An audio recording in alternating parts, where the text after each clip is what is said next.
Kani kani kani kani kani kani kani kani goose goose goose goose goose goose goose goose kani kani kani kani kani kani kani kani goose goose goose goose goose goose goose goose kani kani kani kani kani kani kani kani kani kani kani kani.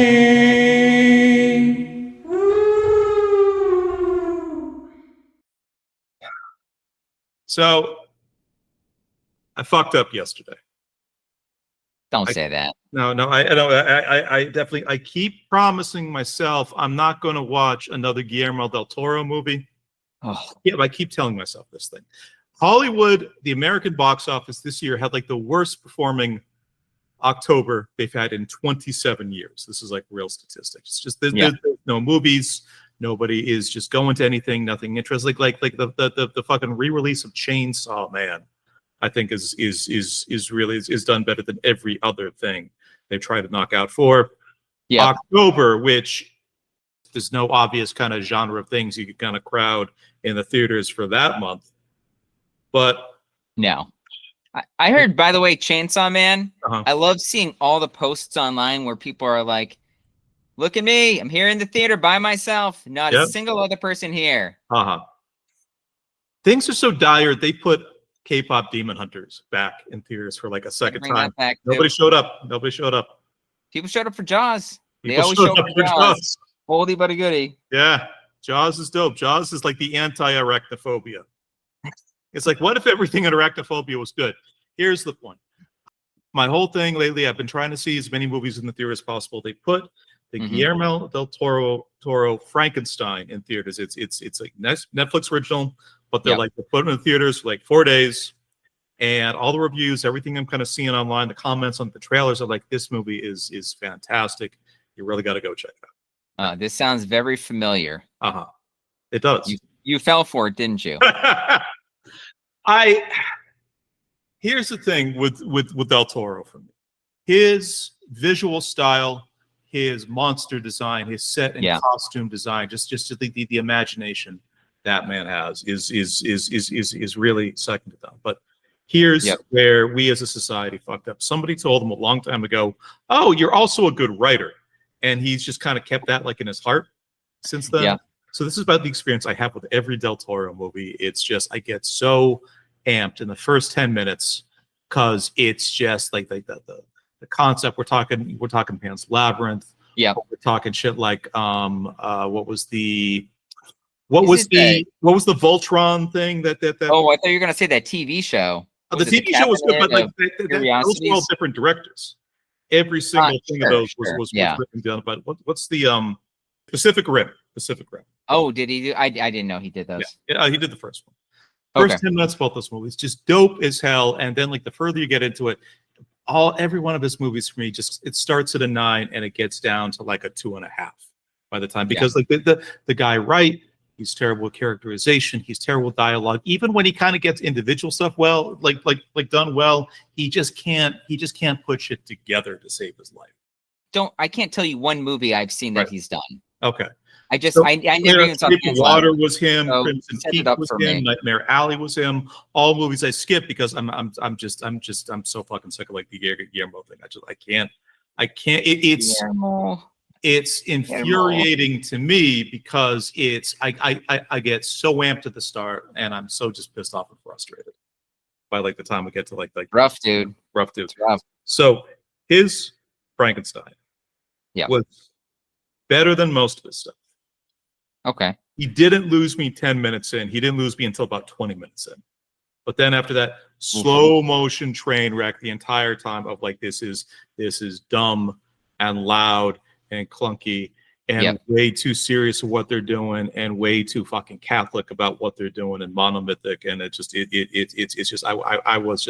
I was just trying to chew through my own jaw. I love how you say Catholic. Just all scenes of Frankenstein just having lusty thoughts. Like, Frankenstein, big head. What a segue. That's why you're my co-host, dude, because the thing in this film, I'm saying like, oh, they could do something so interesting with this. Like the casting in the movie, it's Oscar Isaac as Victor von Frankenstein. He does very, very well, kind of what he's given.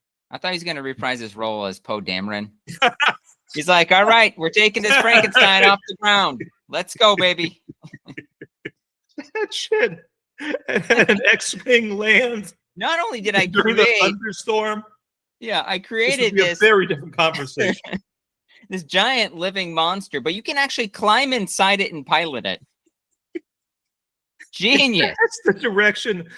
First time it's been done before. This podcast would not start would be frustrated. This podcast would be like, well, I just saw the best movie I've ever seen in my life.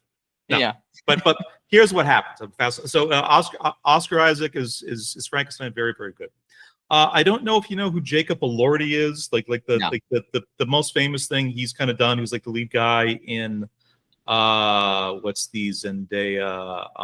See the Rim in Pacific Rim? He's not the Rim in Pacific Rim.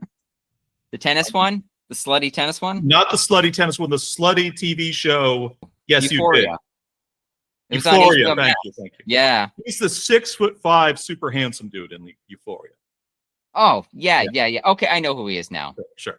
So he plays the creature in the movie. Like, he eventually gets awesome. It's a great concept. It's a great starting point. Like, I mean, this guy is fucking just massive, and like the way they should, he is just towering over everybody the entire time. Yep.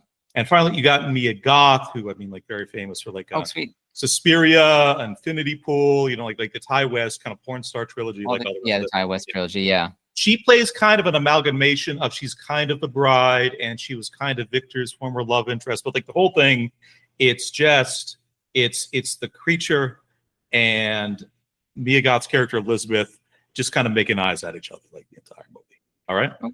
Okay. I'm watching this thing and I'm like, this needs to be horny. I will forgive everything else if it lets itself be horny. And just my friend, how horny was this thing? Not even a little sliver, not even like a slice. Bone dry.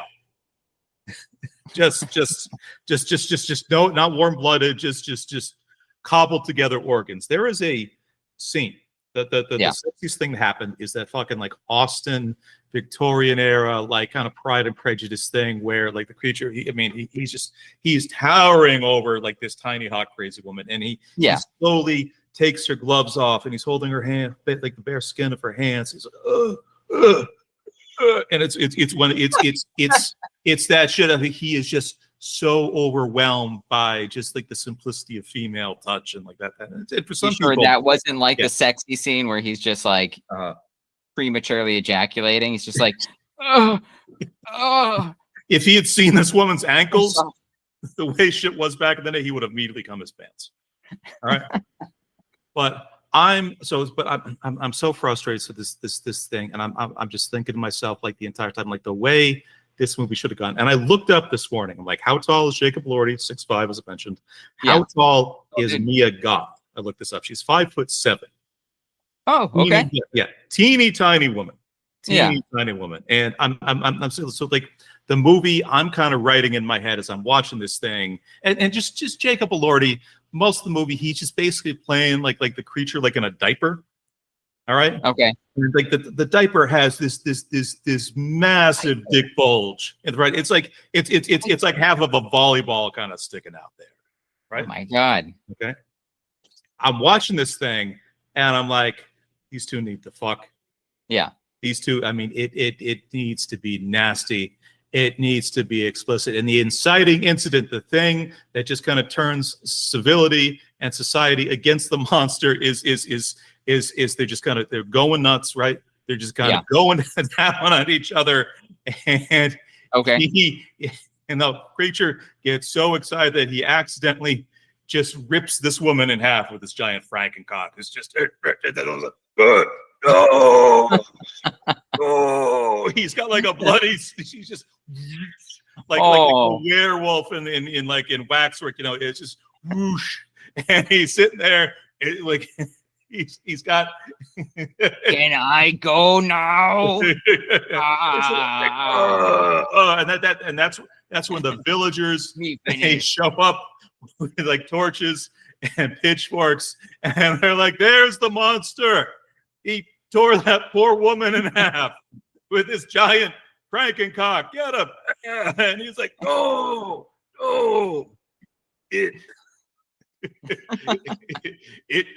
Frankenstein's monster cock. Not Frankenstein's fault you can't please your wife. Baby human cock. Give me that. It must have a gigantic Schwanstucker. See, the two best Frankenstein movies have been made decades ago. One of them, Young Frankenstein. The other one was Reanimator. It just got everything right. And I was so bored and I'm so infuriated by like this thing. Like they also gave like Frankenstein X-Men powers. Like he had a healing factor. Oh wow! The fact he had a healing factor was a really, really big part of several. I was at a 3, but now you just brought me up to a 5. Healing factor. Did he have adamantium claws too, or just like a giant like 3-foot cock that just tore through human flesh? I didn't stay for the post-credits scene, so truly, who the fuck knows? Let's get to the episode. Welcome to episode 15, Cunning of the Goose, our spin-off show about gaming or anime. Oh, and other nerdier fare. Is that Macho Man? Oh yeah, brother. I just go, oh no, and Randy comes out with a single coffee cup and some creamer. Oh yeah. Kool-Aid Man hops out. Oh yeah. Tested positive for blood in his cocaine stream. My name is John, and I'm joined as always by my fellow silly goose, Eric, aka EB Games. Oh yeah. All of our content, I actually have like a little bit of stuff to say here too. All of our content is currently up on the Rebels Without a Pod YouTube site, where our sweet little goose is still statistically the most disliked piece of long-form content on the channel. Parentheses, show your face, coward. I have an update there. Not so much an update, but a confirmation that this still holds up. Our Cunnyween, Cunning of the Goose review of Irish little indie horror oddity. Actually set a record a few days ago for the quickest a video on our channel has ever gotten like a dislike. I'm not making this up. It had 3 views. It had the 1 like. Thank you, Naveen. 2 other people watched it after that. 1 immediately disliked it. So it's still it's currently sitting as a 50-50. You know why, right? Because you led making fun of Irish people's names. It's half a normal name and then half some shit in Klingon. It's like Roos as the doctor. You're like, oh, Shaughnessy. They're like, that's no proper. That's not proper. No, and look, Danny was played by like a woman like just her first name's like 5 Y's. Why? And you pronounce it im. Im. Please remember to like, comment, and subscribe. Do you want to hear a joke about the Irish people, real quick? You can cut it out if you need to. If you want to give us 2 dislikes, then how many potatoes does it take to kill an Irish person? Oh, fuck me. 0. Speaking of our mutual friend, I'm in a mood. I don't know if you know that I'm in a mood. Somebody's Randy. Have you been watching some Guillermo? It lives, but not in the way it wants to. Our mutual friend, known here as Max Fontaine, will again not be joining tonight, although we do hope to get him on a future episode. Eric, buddy. Yes, John. Cunning of the Goose. Our little Halloween cinema spectacular is coming to a close. Here we are tonight with our final episode, our live watch of Return of the Living Dead, 1985 film by Dan O'Bannon. Oh, yes. What a long, strange trip that has been. I am shocked. I'll say this again. I'm really excited how well this worked out, and I'm already thinking about next year. Yeah, seriously. Or we could do like a Halloween in April kind of thing. Like, I mean, you really get like, just really gonna get like impatient about it. Shudder really embraces that, and they usually put out a bunch of is that a thing that they do? Stuff. It is a thing they do, yeah. All right. So I mean, that would be an interesting thing too. Is we just pick like 4 movies that Shudder puts out, 4 new original movies, or maybe a couple old ones, and we can just kind of do. I like it. Do a mini April. Yeah. I can only kind of second like what you were saying there. We're going to get, after our live watch, we're going to get the score for this final film. We're going to do some quick sort of superlatives first about like the different movies we've been watching, but then we will kind of list our final rankings and like the way everything's has gone so far. Out of the 12 films that we've covered, God, I have a hard time imagining I won't love this movie. But why don't you tell us like a little bit about your pick first? If you liked Waxwork, you will definitely like this. Yeah. It's a little slow at the beginning, but it really doesn't mess around with crazy, cheesy special effects, ridiculous dialogue, tons of zombies just ripping people apart, right, nonstop for no reason. They just run out of nowhere and just jump on people and start eating them. It's great. Every person that shows up in the film pretty much gets eaten. Right. It's a fantastic movie that just really embodies what you would expect for a solid horror movie from the 80s. Right. We'll kind of, after the live watch, I'll give like the introduction proper for this film, but directed in his actual directorial debut. Dan O'Bannon, an amazing, super interesting life, deeply creative person. Do you know what his actual sort of like his number one, other than this film, you know what his number one credit is on IMDb?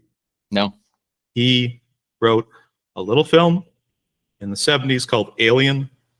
Maybe you heard of it. Oh, intense. Yeah, right. That's cool. Yeah.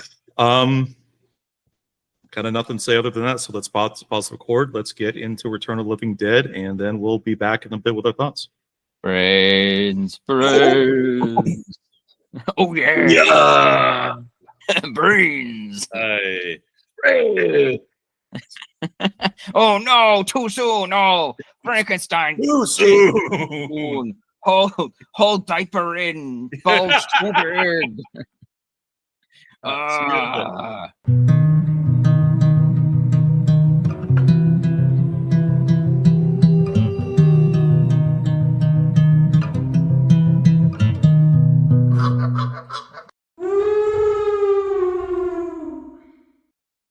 And folks, you 2 co-hosts, Trash and Suicide, are back.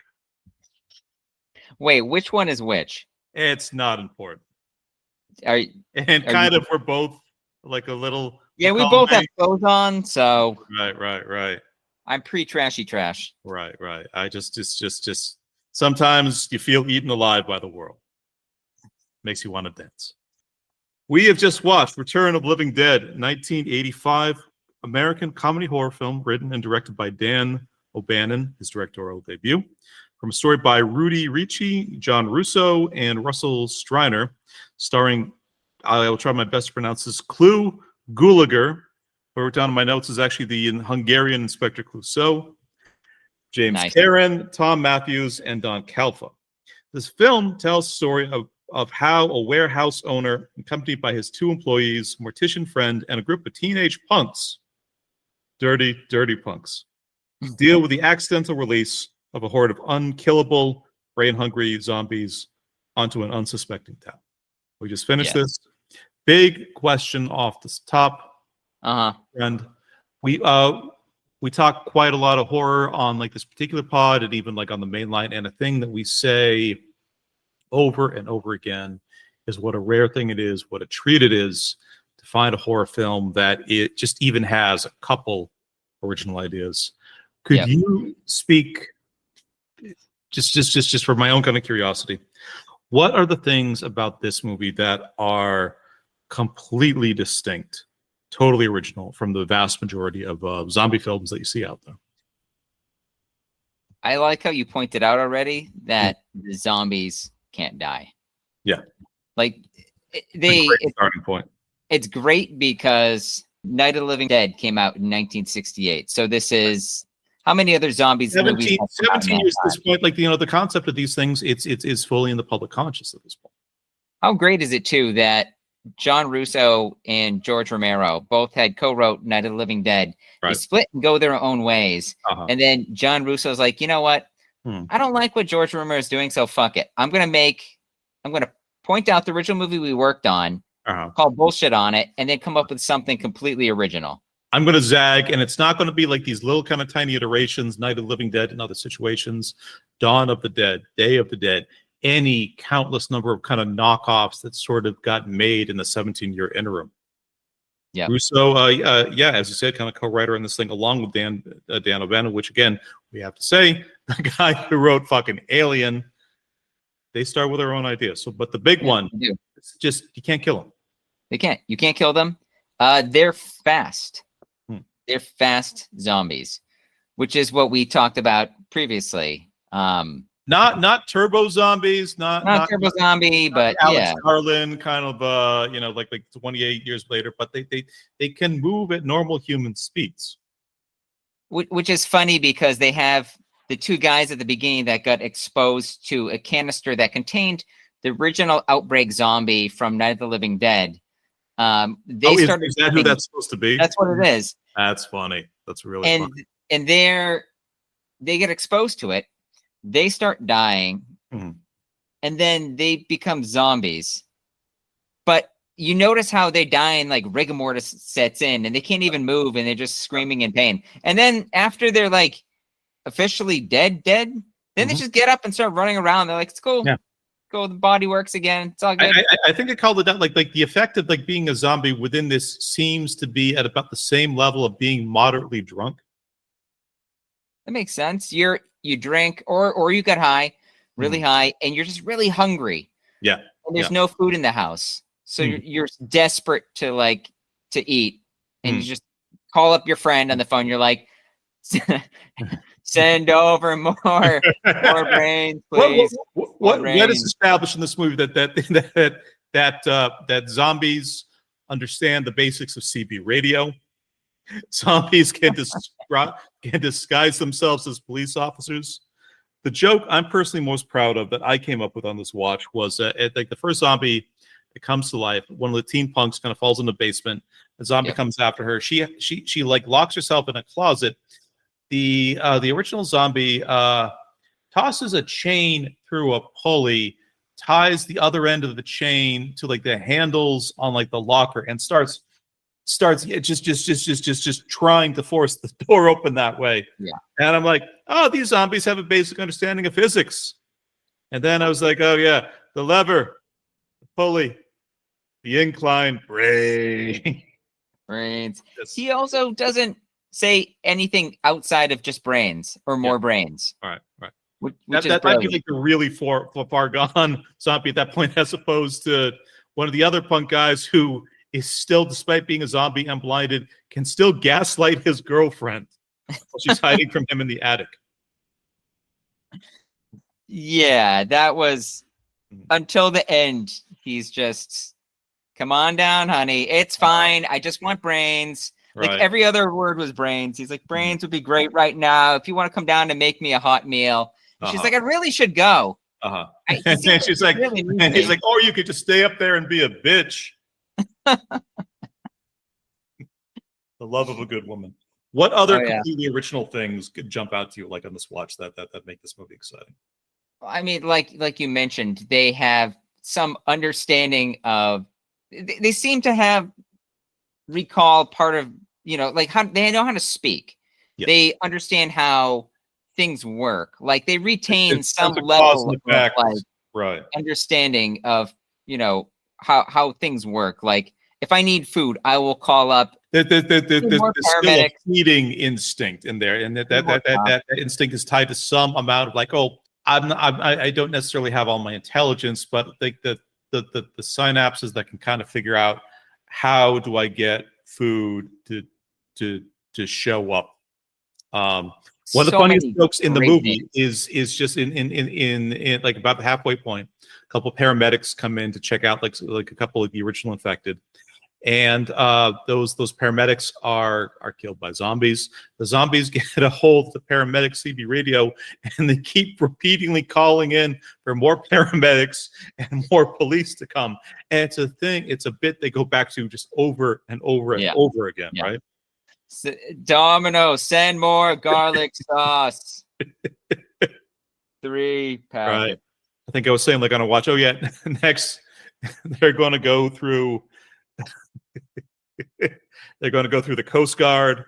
They're going to go through all the Domino's delivery drivers. Eventually, just going to be send podcasters. Don't you like how it goes from like, okay, send more paramedics, and then the cops show up and they're like, send more backup, and then like 10 cop cars show up. 10 cop cars line up. They basically just enter the kill zone, line up, and all the doors get ripped open at the exact Thanksgiving Day. Yeah. At the very end, then they have that one cop. They don't know it's a zombie, but it's a cop, and he's kind of like directing them towards like traffic.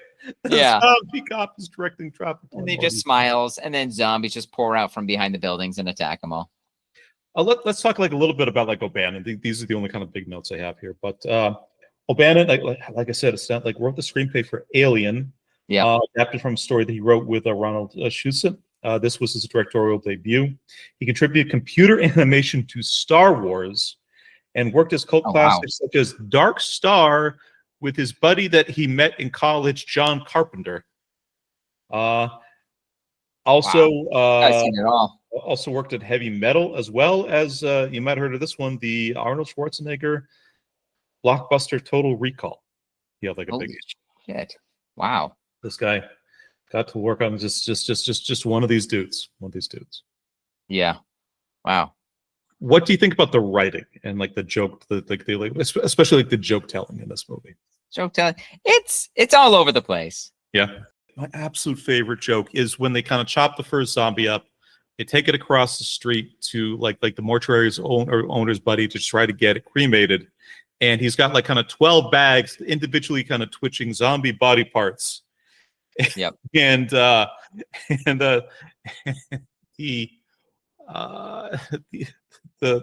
of the guys explained, "Oh yeah, it's rabid weasels. You know how these things happen." And the guy who owns the crematorium goes, "No, I don't know how these things happen." Really, it's like a logical response. That's what you say in that situation. That's why it's funny, because somebody's writing a script for this. Right. And they're like, "Oh no, rabid weasels, what do we do?" That's like what you expect. Instead, he's just like, "What the fuck are you talking about? What are you talking about? Are you drunk? What's going on?" This movie, it's just like, I want to say cookie cutter 80s film because it has all the 80s elements to it. It has the bones of it are very standard. Like, you know, it's always the devil is in like the details of these things. I like how they have the rock music kick in every time it's like a zombie attack. They're like, yeah, just zombies chewing on people. Right. Fun twist to it. You have all the different like stereotypes, like especially the teenagers. They're all wearing like leather and chains and stuff like that. You know, one has a mohawk, and then they have like the priss, and then they just have. It's all standard. Like, you know, there is the there's the one Molly Ringwald girl that's a lot more of a square than the rest of them. There's the token black guy that kind of looks like a young Rick James, who seems just very confused by what was kind of going there. You know, there is our girl Trash, queen of my heart. Just kind of going there. It kind of gets like just gets so horned up 10 minutes into the movie, talking about being bitten and eaten to death, strips all her clothes off, and stays naked for the majority of the film. This is the great part about the film. Usually in these kind of movies, somebody gets attacked and clothing gets ripped off them, and you get like, I don't know, a quick snapshot of like boobs. The nudity in these things is very momentary. The kind of tactical almost sometimes. Like, okay, if we go with like 3 seconds of boob, we can kind of guarantee the R rating for like that particular sort of thing. I want to know the budget of this film, because I feel like they went all in on her being nude the entire film. They're like, possibly, okay, 10 minutes in, you're going to take everything off, and then eventually you're going to get bitten and become a zombie. Right. And then you're going to be you're still going to be naked. You're going to be still be naked, covered in ash, but still like running around. Which is terrifying, by the way, because now she has like completely white skin. Her red hair is just like this fiery red color. Right. And she just keeps leaping into scenes. You don't see her coming. She just appears out of nowhere and just starts biting people in the neck. I just kept screaming Zool the whole film. I'm like, Zool! Because I've seen this a few times already. I focused on some of the details about the movie, and I looked it up online because I was very curious. The one I was most curious about is the phone number that's on the drum that contained the zombie at the beginning of the film. Sure. You know when they usually have phone numbers in movies? It's usually KL5, like it's like a 555. Like yeah, they'll put something in there, and it's an actual like phone number that you can call. Yeah. Sometimes it just goes to just like this line is not in service, but then other times it's an actual like phone number that you can call, or they want to hype up a movie or something. I think they did that for like Terrifier. There's a number you could call. Oh, shit. Okay. But for this one, I looked it up online because I was curious, and apparently, when you called the number back in the 80s, it was actually It would actually connect you to a sex hotline. For real. Sure. Okay. So people would call over the years just to confirm that it was actually still the sex hotline, and they would just get like a good chuckle. But it looks like in about 2023, it actually, the number was, I guess, sold, and then it became a live medical alert hotline. Jesus Christ. And so if you call it now, what it will do is you'll get a message saying, dial 1 if you're over 50, dial 2 if you're under 50. And then it's quiet. Do the over 50s get directed straight to a thing like, this has nothing to do with Return of the Living Dead? Just pretty much. Yeah. If you were brought here by Return of the Living Dead, please hang up now. Right. If you dial 2, then it's like, hello, operator, send more brain. You dial 3, it just gives you hints on how to beat the original Nintendo Who Framed Roger Rabbit game. That's where the answer was split dogs. Yeah. The thing about the weasels, you got to answer the jokes as quickly as possible. Well, you know, they're rabid, so you have to answer the jokes, or they just they bite you, and you got to put them in the crematorium. Sweet. So tell me, there's at least 2 sequels that I know of that have been made, possibly more. The third one, 4 sequels. Okay. Is it more or less the same thing, kind of like punks and nudity and kind of like a fun rock score and like really gonna? Do you know anything about the reputation for these? Honestly, I don't. I know this sequel was a part 2, so it picks up shortly after the events of part 1. And I think there's some reoccurring characters as well. Okay. So you'll see that for a bit, but it's not, I don't think it's like a direct sequel necessarily. It kind of goes and does its own thing. And then I know number 3 was kind of like, I guess, an original idea, as well as the other 2. Number 3, it has a very, very well-known sort of like box cover with a zombie girl, not trash, but kind of adjacent, and she's kind of waving, and she has kind of a pinhead style outfit, like a lot of kind of knives sticking out. Yeah, you get like it feels kind of like it's Hellraiser kind of, which is probably like a contemporary. Yeah. I'd never gone and seen it. I think I tried to watch part 2, and it just didn't feel the same as this one. I think this one is just kind of like a classic on its own. One of these kind of, but they tried to do it like a bunch more times, similar to Toxic Avenger, just very diminishing returns. Yeah, I will say, like Waxwork 2, like I mentioned before, I haven't finished it, but it really does a unique thing with it, where it goes from like the first being kind of like an Evil Dead flick to the second being like Evil Dead 2. Right. Where it just kind of leans into all the just it's like the silly things, or the things they figured out. The practical effects are not even trying at that point, and they just kind of have fun with it. This one, I would just say you're probably better off just avoiding it.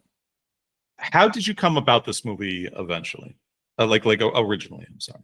Oh, I mean, it's a classic. It's when you're looking up movies you want to watch, in October, this is one that pops up on all the streaming services. It did, at least when I had first discovered it. But it's 80s punk splatter classic. Exactly. It's considered a classic by this point. And it's just a really fun original watch that usually people that are in the know for like good campy horror movies to watch around Halloween season. That are a bit smarter, a bit more stylish, like a bit crazier than these things usually are. This is always on the rotation. Yeah. Oh yeah. Let me shout out kind of one last thing. My girlfriend knows this movie very, very well from her childhood. In Japan, this movie either got released in theaters or came to home video somehow. And she said a thing that made her just openly weep was the scene of they have the upper torso of a very desiccated woman zombie tied down to a table. And in the mythology of these movies, the zombies can like engage in rudimentary conversation, right? Yep. Naoko said she watched this. They're asking, and they're asking the zombie lady, why are you doing this? Why are you craving this? And she's like, being dead is so painful. It's so cold. We seek out brains because it is the only thing that temporarily stops this entire thing. And she just these cultural things are a little kind of like some of these kind of Western kind of campy cultural things. You never quite know how they will hit in Japan sometimes. And she was like, I've never been more affected by something I've seen like in a horror movie at all.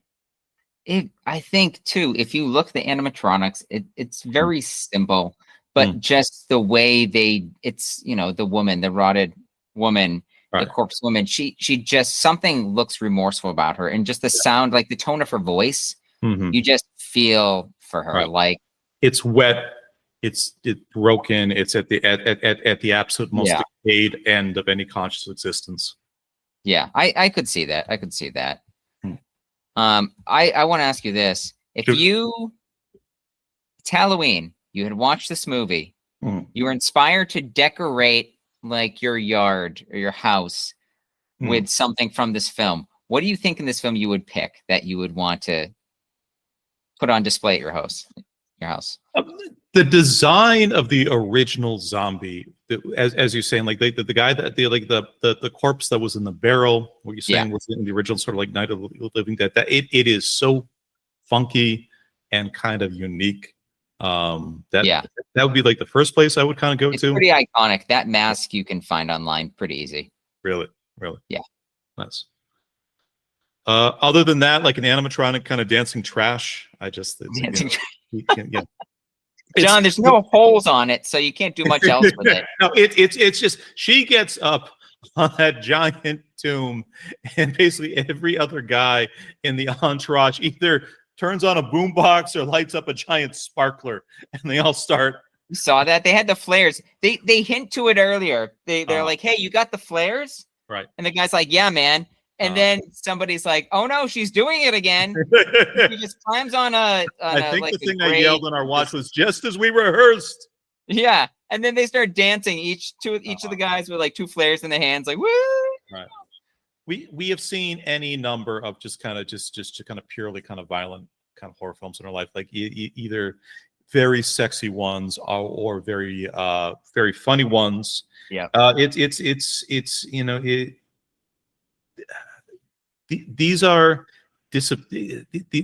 These things have not completely disappeared in our lifetimes, but they have unfortunately become considerably more rare. The 80s was great because they're like, I'll give you $100 to just like take your top off, and then we're just gonna film it, do like 50 takes of it. It's cool. And then they're like, oh, you know what? That looks so well on film. Just take here's more money. Can you just stay naked the rest of the film? And she's just like, I'll take my bottom off for another couple $1,000. And they're like, so she's like, well, that's 40% of the budget, but there we go. Like, how are you at dancing? She's just like, woo! I'm not even drunk. Not great, but not bad either. Now, it's just like the frustrating thing these days is it's just like you can kind of behind the scenes you can have stuff that is more kind of safe and informed and consensual, but what it feels like is disappearing is what you depict can't be fun. Yeah. Increasingly. I mean, a lot of the stunts in this film, though, too. I just want to kind of pointing at the point that it's like, maybe it's not the perfect environment. Somebody be running around naked, filming everything completely naked when jumping on people, a zombie hordes, and you're kind of shoved in the middle, and you're the only naked one. But let's talk about like the stunts generally, because like how many scenes are like extras just kind of sticking their arms through a window and like an old dude just kind of wailing at them with like a baseball bat. That's what I'm saying. There was scenes where there's a group of like 5 people at the very end that are trying to survive. They board up all the windows in the building they're in, and then zombies start punching through the boards.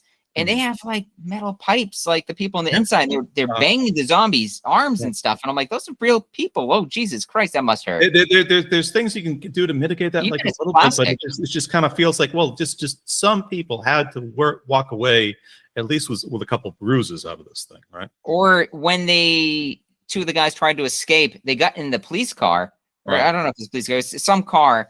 And they're driving through a horde of zombies, and zombies are getting knocked all over the place. And I'm like, I don't know if they're like trained extras that can handle these kind of things, or it's just like a bunch of people. And they're like, feel like the kind you of won't drive movie too fast. Yeah. You don't want to get there's like kind of 50 guys that kind of trapeze and Aikido training to just kind of roll out of the way last second. Like, doesn't have that vibe. Doesn't have that vibe. Any kind of case, this was a great one to end on. I really had like a lot of fun. This is a 43. I'm going to call it for me. 43. 43. Nice. Dirty, entertaining. What do you got on your end? I'm a ditto. I thought it was a little better than a 40, so I gave it a 42. 42. Sounds good. Okay, and with that, let's pause the recording real quick, and then we'll come back with superlatives and our final Cunningween horror cinema rankings.